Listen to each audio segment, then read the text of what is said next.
Good morning everyone. तो हम लोग पिछले क्लास में वाटर रिक्वायरमेंट ऑफ क्रॉप पढ़ रहे थे।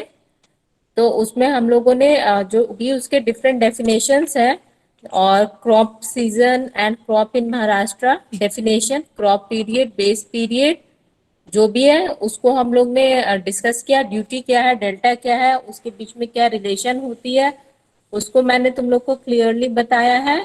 आज का जो हम लोग का लेक्चर है इस पे हम लोग पढ़ेंगे फैक्टर अफेक्टिंग ड्यूटी। मीन्स कौन कौन से जो फैक्टर होते हैं वो ड्यूटी को अफेक्ट करते हैं। ठीक है, तो एक मिनट, मैं स्क्रीन शेयर कर रही हूँ।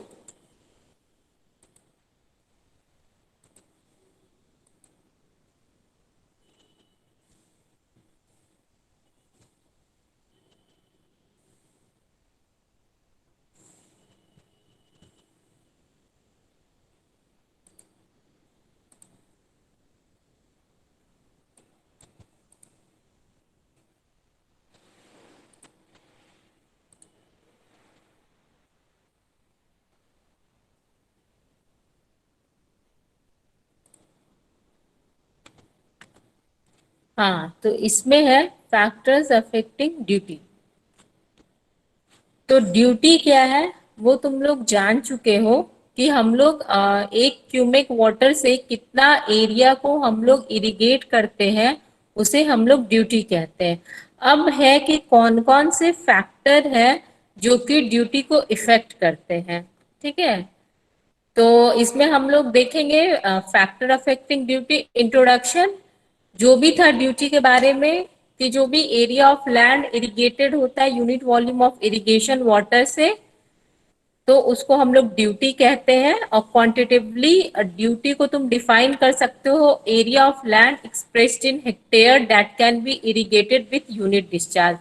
मैंने ड्यूटी के लिए तुम लोग को दोनों डेफिनेशन बताया है कि अगर एरिया और ये जो भी डिस्चार्ज दिया हुआ है तो किस तरह हम लोग ड्यूटी निकालेंगे, और एरिया बाय डिस्चार्ज कर देंगे ड्यूटी के लिए। और अगर बेस पीरियड और डेल्टा दिया हुआ है तो बेस पीरियड बाय डेल्टा कर देंगे।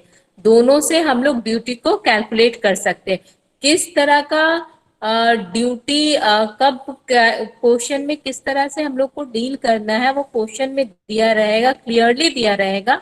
बस इसमें सिंपल फॉर्मूला पुटिंग है, आप फॉर्मूला पुट करोगे आपको समझ में आ जाएगा।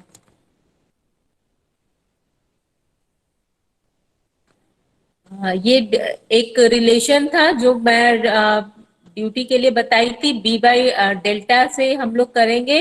और जो 8.64 फैक्टर है ये कुछ भी नहीं, हेक्टेयर को मीटर में कन्वर्ट करके, और जो भी आपका डे को है उसको हम लोग सेकंड में कन्वर्ट करते हैं, उसी से जो ये 8.64 है ये फैक्टर आ रहा है। ठीक है, तो जो 8.64 बी बाई डी हम लोग निकाल रहे हैं, है ना। तो यहाँ पे सारे का फिक्स है, जो बी है उसको आपको डेज में पुट करना पड़ेगा, डी को मीटर में पुट करना पड़ेगा। तो यहाँ पे जो आपका आएगा वो हेक्टेयर पर क्यूबिक में आएगा। अब है फैक्टर अफेक्टिंग ड्यूटी। ठीक है, तो सबसे पहला होता है कि जो सॉइल होता है वो किस तरह से आपके ड्यूटी को इफेक्ट करता है।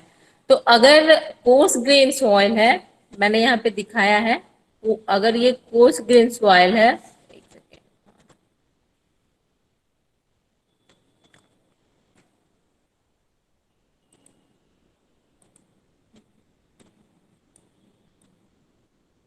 हाँ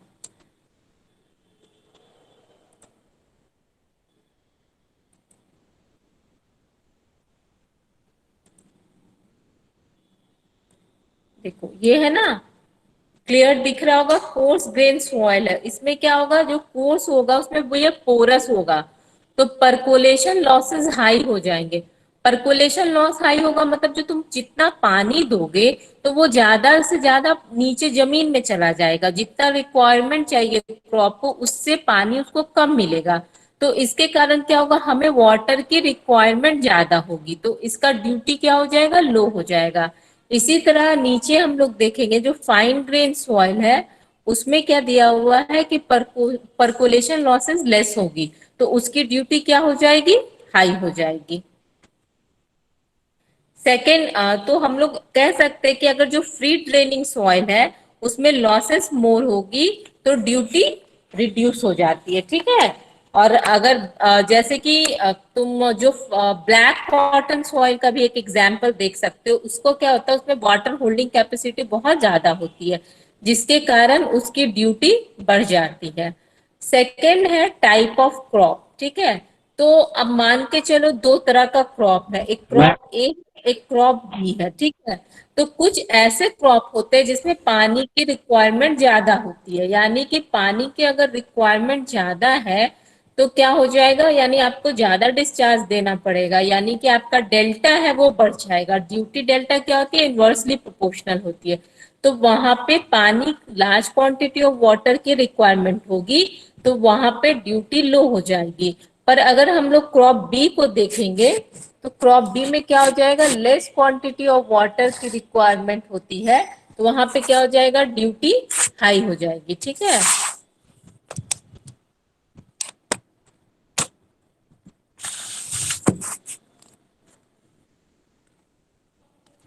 वहां पे ड्यूटी ज्यादा हो जाएगी। फिर हम लोग नेक्स्ट फैक्टर पे आते हैं, स्ट्रक्चर ऑफ सॉइल। तो गुड स्ट्रक्चर को हम लोग गुड टिल्थ ऑफ सॉइल भी कहते हैं, ठीक है। तो जो गुड स्ट्रक्चर ऑफ सॉइल होगा तो वहां पे इवोपरेशन लेस होगा, तो ड्यू तो वाटर की रिक्वायरमेंट क्या होगी, अगर पानी कम इवोपरेट हो रहा है, मतलब हम लोग जितना पानी दे रहे हैं तो इवोपरेशन में लॉसेस कम है, तो हमें एक्स्ट्रा और ज्यादा पानी नहीं देने की जरूरत पड़ेगी, तो पानी कम देंगे तो क्या होगा, ड्यूटी हाई हो जाएगा, है ना। अब डिपेंड करता है कि आपका किस तरह का सॉइल रेटेड है, वो यील्ड है क्रॉप का उसको इंक्रीज कर देगा, है ना। अब है स्टीप स्लोप, मतलब स्लोप पे भी आपका डिपेंड करेगा कि किस तरह से वाटर का,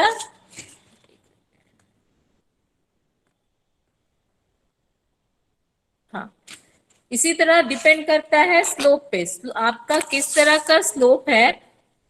अगर स्टीप स्लोप है तो डाउन स्ट्रीम में ज्यादा वाटर रहेगा, अपर स्ट्रीम ड्रायर रहेगा, तो अपर स्ट्रीम में पानी की रिक्वायरमेंट ज्यादा होगी तो लो ड्यूटी हो जाएगा। उसी तरह फ्लैट स्लोप है तो अपर स्ट्रीम पोर्शन है उसका ड्राई रहेगा, डाउन स्ट्रीम में ज्यादा वाटर मिलेगा तो वहां पे लो ड्यूटी हो जाएगा। प्रॉपरली प्रिपेयर्ड फील्ड है तो वहां पे वाटर का डिस्ट्रीब्यूशन इक्वल होगा तो सारे जगह ड्यूटी हाई रहेगा। स्लोप पे जहाँ पे पानी ज्यादा रहेगा वहां पे, मतलब पानी की रिक्वायरमेंट ज्यादा होगी, वहां पे आपका क्या हो जाएगा, ड्यूटी कम हो जाएगी। जहाँ पे कम रिक्वायरमेंट रहेगा, ऑलरेडी सफिशिएंट पानी अवेलेबल होगा, वहां पे ड्यूटी हाई हो जाएगी। फिर है क्लाइमेटिक कंडीशन, कि किस तरह का क्लाइमेट है।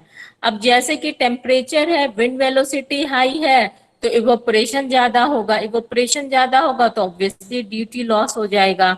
इसी तरह अगर रेनफॉल है बेस पीरियड के दूरिंग, तो लेस इरिगेशन का रिक्वायरमेंट होगा, क्योंकि उसे ऑलरेडी सफिशिएंट वाटर मिल रहा है, तो ड्यूटी हाई हो जाएगा। ये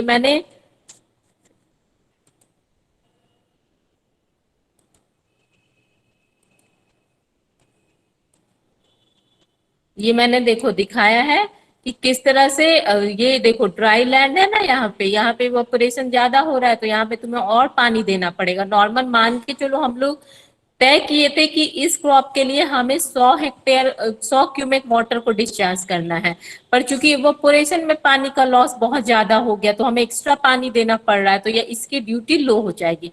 यहाँ पे सफिशियंट रेन है क्रॉप के लिए, उसे रेनफॉल से पानी मिल रहा है, तो हम लोग को जितना पानी हो सकता चाहिए था, अगर ऑलरेडी रेनफॉल से उसे मिल चुका है, तो जो रिमेनिंग वाटर होगा हम उसी को प्रोवाइड करेंगे, तो यहाँ पे ड्यूटी बढ़ जाएगी।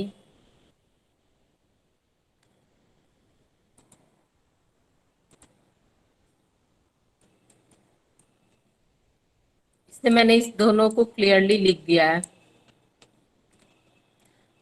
अब अगला में आता है कि method of cultivation. Method of cultivation आएगा तो उसमें क्या होगा कि नॉट प्रॉपरली होगा, तो उसमें पानी की रिक्वायरमेंट ज्यादा होगी तो लो ड्यूटी हो जाएगा। प्रॉपरली होगा तो वाटर रिटेंशन कैपेसिटी इंक्रीज हो जाएगा, तो तुमको पानी, नंबर ऑफ वाटरिंग जो साइकिल हम लोग का होता है कि हर इतने दिन पे करना, वो थोड़ा कम जाएगा, तो उससे ड्यूटी बढ़ जाएगी।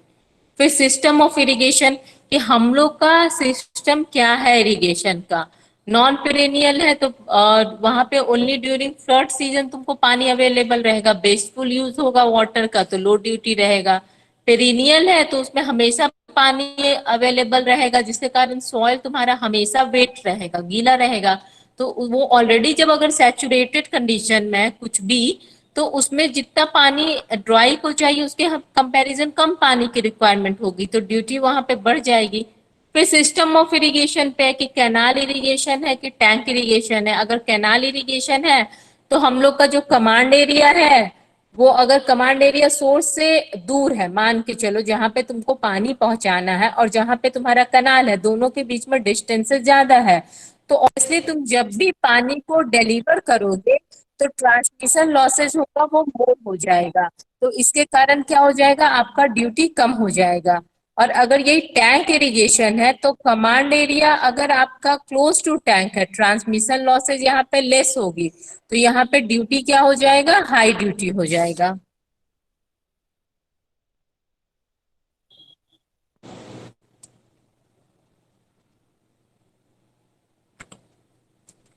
फिर सिस्टम ऑफ इरिगेशन में है कि अगर फ्लो इरिगेशन है या लिफ्ट इरिगेशन है। अगर फ्लो इरिगेशन है तो कमांड एरिया फ्रॉम सोर्स होगा, लेस एक्सपेंसिव होगा, लो ड्यूटी होगा। लिफ्ट इरिगेशन है तो command area close to well होगा, मोर एक्सपेंसिव होगा, हाई ड्यूटी हो जाएगा। अब एप्लीकेशन ऑफ वाटर पे डिपेंड करता है।